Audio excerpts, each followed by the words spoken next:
నమస్తే అండి, నేను మీ బోనశ్రీను. మన ఫాలోవర్ ఒక తమ్ముడు ఒక వీడియో పెట్టాడండి. ఆ వీడియో పెట్టి అలా ఈ వీడియో కోసం కొంత వివరించాను అన్నాడు. వివరిస్తాను, తప్పే ఉంది.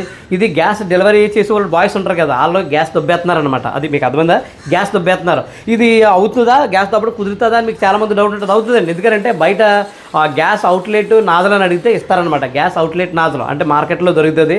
ఆ నాజల్ కొనుక్కొని ఫుల్ బండ్ నుంచి ఖాళీ బండకి గ్యాస్ ట్రాన్స్ఫర్ చేయొచ్చుకో. స్క్రీన్ మీద పెడుతున్నాను, ఇదే నాజలో. ఇది ఫుల్ బండ్ నుంచి ఖాళీ బండకి ట్రాన్స్ఫర్ చేయొచ్చు. ఏమిందంటే ఖాళీ బండ్ కిందటేసి ఫుల్ బండ్ పైన పెట్టేసి నాజలు తగిలిచ్చేసాం అనుకోండి, ఈ ఫుల్ బండ్ నుంచి కింద బండకి ట్రాన్స్ఫర్ అవుద్ది. అలా టైం బుర్రలో పెట్టుకుంటారు. టైం తెలుసు కదా వాళ్ళ మేధావులు. అయ్యేసంటే ఎక్కువే తీరండి, వాళ్ళు 2 కేజీలు 3 కేజీలు తీస్తారు.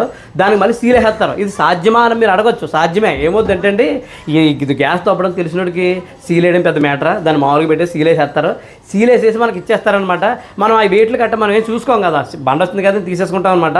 అయితే అందరు ఎలాగ ఉంటారంటే అందరూ ఎలాగేమంటారండి, ఎక్కడో ఇలాంటి చీడపురుగు ఉంటుంది అనమాట. చాలామంది కరెక్ట్గా ఉండే వాళ్ళు ఉంటారు. గ్యాస్ డెలివరీ బాయ్స్ చాలా పద్ధతిగా మాట్లాడతారు, చాలా పద్ధతిగా డెలివరీ చేస్తారు.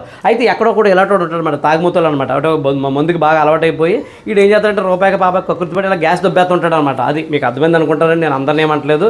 ఎక్కడో ఇలాంటి చీడపురుగు ఉంటుంది, ఆ చీడపురుగు కోసం చెప్తున్నాను అనమాట. తమ్ముడు, నువ్వు వీడియో పెట్టావు, డౌట్ అడిగో, నీ డౌట్ క్లియర్ అయిందని అనుకుంటున్నాను.